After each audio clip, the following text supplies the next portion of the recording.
Está começando mais um programa da série Mãos à Obra. Esta série é composta de 30 programas. Hoje você vai assistir ao programa número 13, Mãos à Obra, o programa da construção.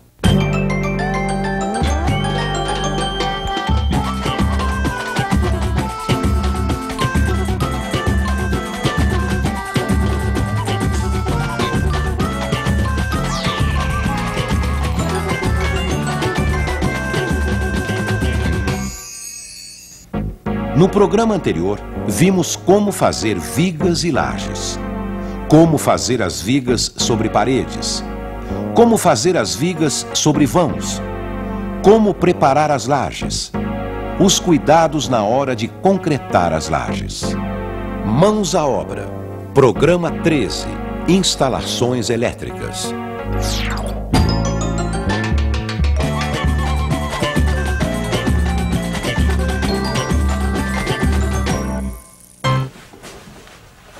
Oi, Pedrão.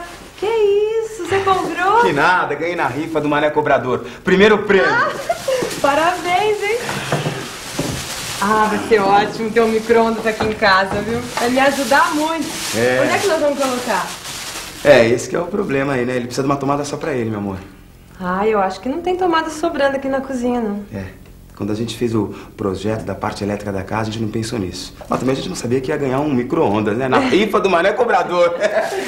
Olha, antes de fazer a instalação elétrica na sua casa, precisa pensar bem antes pra não ter problema depois, né? Mesmo que você contrate um eletricista, é importante você conhecer os materiais elétricos e saber como eles vão ser instalados. E aqui vai uma dica importante, viu, gente? Na empresa de energia elétrica da sua cidade, você vai ter informações de como receber energia na sua casa.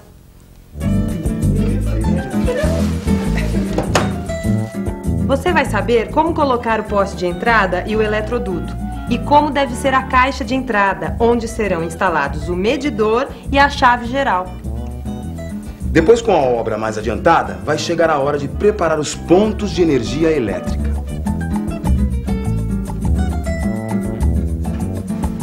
Olá, Pedrão, tudo bem? O que é que você vai precisar, amigão? Tá na hora de eu começar a fazer a instalação da parte elétrica lá de casa e eu tô pensando em contratar um eletricista. Olha, eu posso indicar um bom eletricista, mas eu vou dar um conselho. É importante você saber como se faz uma planta dos pontos de eletricidade para encomendar o serviço. Mas eu não conheço direito os materiais elétricos. Não tem problema. Eu posso dar umas dicas. Nessa fase você vai precisar de eletrodutos, caixas e o quadro de distribuição. Os eletrodutos são tubos que são colocados dentro das paredes e das lajes e por onde passam os fios, que são os condutores de eletricidade. O eletroduto é aquele que o pessoal chama de conduíte? Isso mesmo. Existem dois tipos de eletrodutos. O rígido, como esse aqui, ó, e o flexível, como esse. E qual que é o melhor? Depende da aplicação. Nas lajes, o rígido. Nas paredes, o flexível.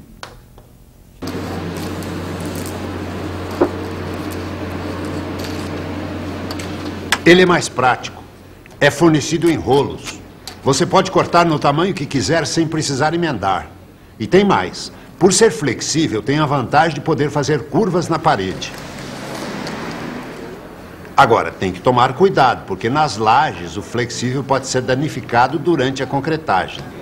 É por isso que, nesse caso, você deve usar o rígido. Tá ficando lá.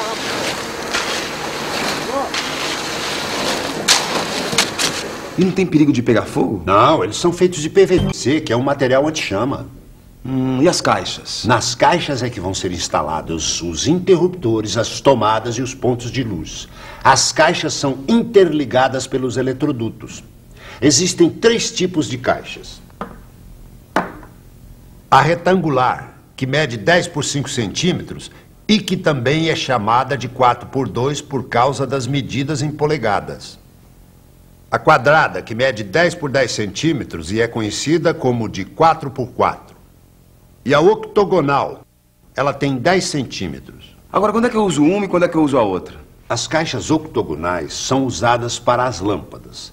As caixas retangulares e as quadradas são para interruptores e tomadas. E o quadro de distribuição? O quadro de distribuição é o centro de toda a instalação elétrica dentro da casa. Ele recebe os fios que vêm do medidor da entrada e distribui a energia para as lâmpadas, tomadas e interruptores. Ah, é como o coração, né? Que bombeia o sangue para as outras partes do corpo. Isso mesmo. Dentro dele tem uma chave geral e alguns disjuntores. E o que é disjuntor? É um tipo de interruptor que ele desliga sozinho quando a corrente elétrica passa de um certo limite. É uma proteção do circuito para evitar sobrecarga nos fios e cabos elétricos. Interessante. Tem a mesma função de um fusível. Tem, mas a diferença é que o fusível queima e você tem que trocar por outro. O disjuntor tem uma mola que desarma o circuito. Depois basta ligar novamente que ele volta a funcionar. Mas o disjuntor não queima se ficar ligando e desligando? Se o disjuntor ficar desarmando toda hora, é sinal que o circuito está sobrecarregado. E nesse caso, não adianta trocar só o disjuntor. Tem que ver se a fiação aguenta. Como assim? Por exemplo, se você colocar um disjuntor de 20 amperes para uma fiação que aguenta 15 amperes e ligar vários aparelhos ao mesmo tempo, você corre o risco de aquecer demais os fios e provocar um curto-circuito. Opa, aí é perigoso. É por isso que precisa calcular a capacidade dos disjuntores de acordo com a necessidade de energia de cada circuito e com o tipo de fiação. E quantos disjuntores eu vou precisar ter? Um para cada circuito. E quantos circuitos eu vou ter? Bom, aí você vai ter que seguir umas regrinhas. Primeiro você vai separar os pontos de luz das tomadas. Depois você vai separar o andar de baixo do andar de cima. E por último você vai criar um circuito só para o chuveiro. Bom, então são 7 circuitos. Mas faça tudo isso evitando sobrecarga nas tomadas especiais. Não ponha mais de 3 no circuito. Não, deixa comigo. Agora você precisa definir quantas caixas vai usar, de que tamanho e onde elas vão ser colocadas. Bom, então tá bom, Sr. Freitas. Eu vou fazer a lista de todo o material que eu preciso, aí depois eu volto. Ok, Pedro. Qualquer dúvida me procura, eu vou estar aqui. Tá ok, Sr. Freitas. Brigadão, hein? De nada. A parte elétrica ela já passa, né? E deixa os conduítes embaixo na laje, né? Então a gente já sabe que ali onde tem aquele conduíte vai subir normalmente uma caixinha. Então a gente já, com o eletricista que a gente toma a informação, a altura que tem que ser as caixas. Por exemplo, a minha parede, na segunda fiada vai ter uma caixinha, na sexta fiada vai ter outra. Então eu já estou sabendo, porque o eletricista já passou e já nos informa, né? Porque é para poder a gente não fazer errado, senão depois complica. Aí vai ter que quebrar, vai ter que manchar, qualquer coisa. Ela tem que pensar assim, como se ela estivesse morando dentro da casa. Aí as necessidades dela, onde é que ela colocaria, por exemplo, televisão, onde é que ela iria colocar a máquina, onde é que ela iria dentro da cozinha, como que ela iria trabalhar, como que ficaria mais prático. Então acho que ela teria que pensar em qualidade e praticidade, né, para procurar facilitar o máximo possível. E tentar também não pensar assim, em carregar muito uma tomada, por exemplo, ali eu vou pôr rádio, televisão, ferro. Tentar ser racional, mas distribuir bem a eletricidade. Acho que isso aí também faz parte da questão de evitar acidente, curto-circuito dentro da casa, essas coisas todas, né? Então acho que é isso, ela tem que pensar, racionar como se ela estivesse dentro da casa e se imaginar de uma forma prática.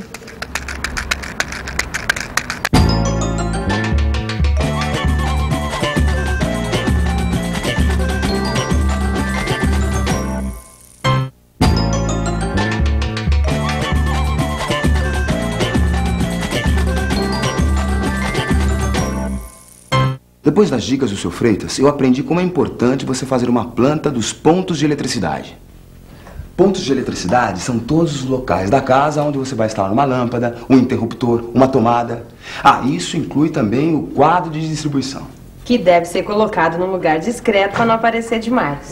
Geralmente ele é colocado atrás de uma porta. Agora, outra coisa importante, ele tem que ser instalado próximo das maiores cargas da instalação e do relógio de luz. De qualquer forma, ele deve ser colocado num lugar de fácil acesso, mas longe de botijões de gás ou fogões. Ele não pode ser instalado no banheiro também por causa da umidade, né? E além disso, a tampa do quadro deve ficar sempre fechada. Ele pode ser limpo, sim, mas nunca, jamais deve ser lavado, né? Os pontos de luz são aqueles locais onde a gente vai instalar a lâmpada. Devemos pelo menos prever um ponto de luz no teto para cada cômodo. E além do ponto no teto, pode ser colocado também um ponto na parede, que é chamado de arandela. Os interruptores servem para interromper e restabelecer a passagem da corrente elétrica, ou seja, apagar e acender os pontos de luz. Eles devem ser colocados próximo das portas, porque assim fica mais fácil você acender. E nunca atrás delas, porque senão dificulta.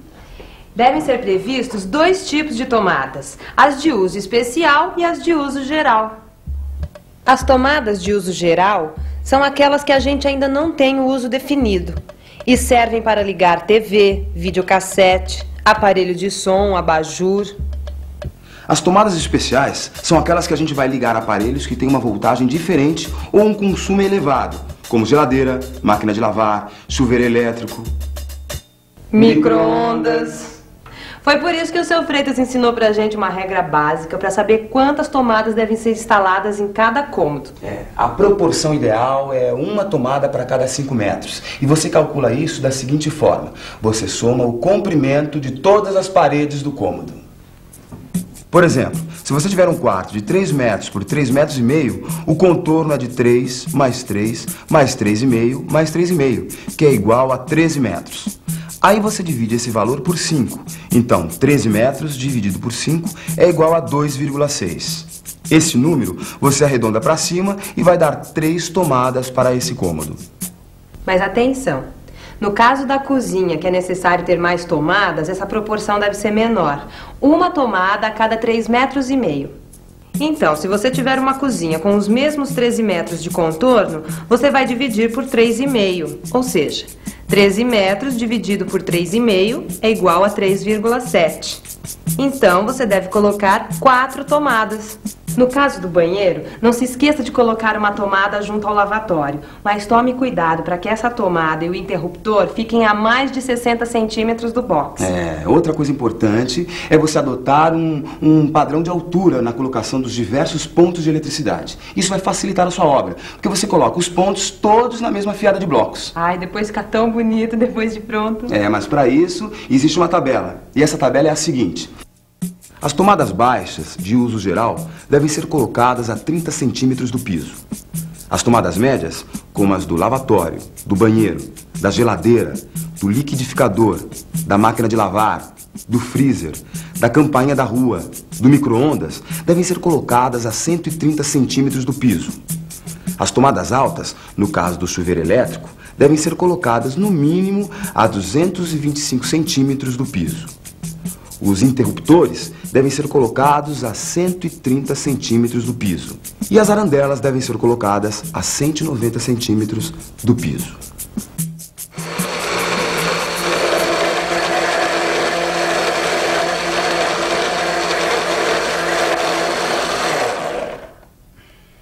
O próximo passo é fazer uma planta da casa com todos os pontos de eletricidade.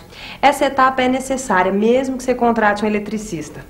Porque você precisa dizer para ele o que você quer que ele faça exatamente. Senão ele coloca um ponto no meio do cômodo e meia dúzia de tomadas. Ixi, Maria, depois quem fica com o problema é você. Para você fazer uma planta dos pontos de eletricidade, você tira uma cópia da planta da casa e desenha em cima os lugares onde você quer instalar esses pontos e eletrodutos. Tem uma convenção para marcar esses pontos. São os símbolos que representam cada tipo de ponto. O quadro de distribuição é um retângulo, metade cheio e metade vazio. O ponto de luz no teto é um círculo vazio. A arandela na parede é um meio círculo vazio. O interruptor é uma letra S maiúscula. A tomada baixa é um círculo pequeno vazio com um traço do lado. A tomada média é um círculo pequeno, metade cheio e metade vazio com um traço do lado. A tomada alta é um círculo pequeno, totalmente cheio com um traço do lado. O telefone é um triângulo vazio. E os eletrodutos você indica com uma linha ligando os pontos. Se passar pelo chão, faça uma linha tracejada para distinguir dos que estão passando pela laje ou parede. Com esses símbolos, você vai marcar a planta começando pelo andar de baixo. Marque o quadro de distribuição. Marque os pontos de iluminação no teto. Na cozinha, como temos um ponto no teto, é bom termos arandelas em cima do fogão e em cima da pia, para ficar bem iluminado. Marque os interruptores. Marque as tomadas. Depois, desenhe uma linha ligando o quadro de distribuição ao ponto de luz do teto mais próximo. Agora, ligue esse ponto de luz com os demais pontos do andar térreo. Ligue os pontos de luz com os respectivos interruptores. A partir dos interruptores ou dos pontos de luz, ligue as tomadas. Coloque uma flecha em cima do quadro de distribuição e escreva a palavra sobe, para indicar que um eletroduto passará para o andar de cima. No andar de cima, repita todas as operações a partir do ponto onde o eletroduto estiver chegando.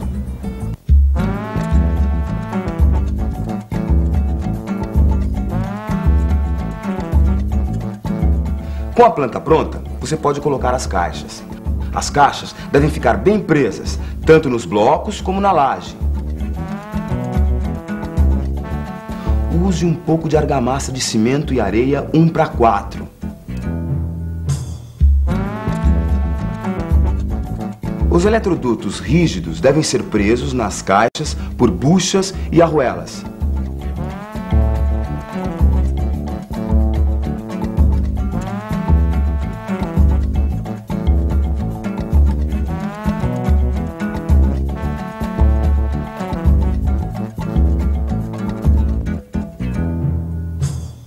Os eletrodutos flexíveis passarão dentro da parte oca dos blocos e os rígidos ficarão concretados na laje.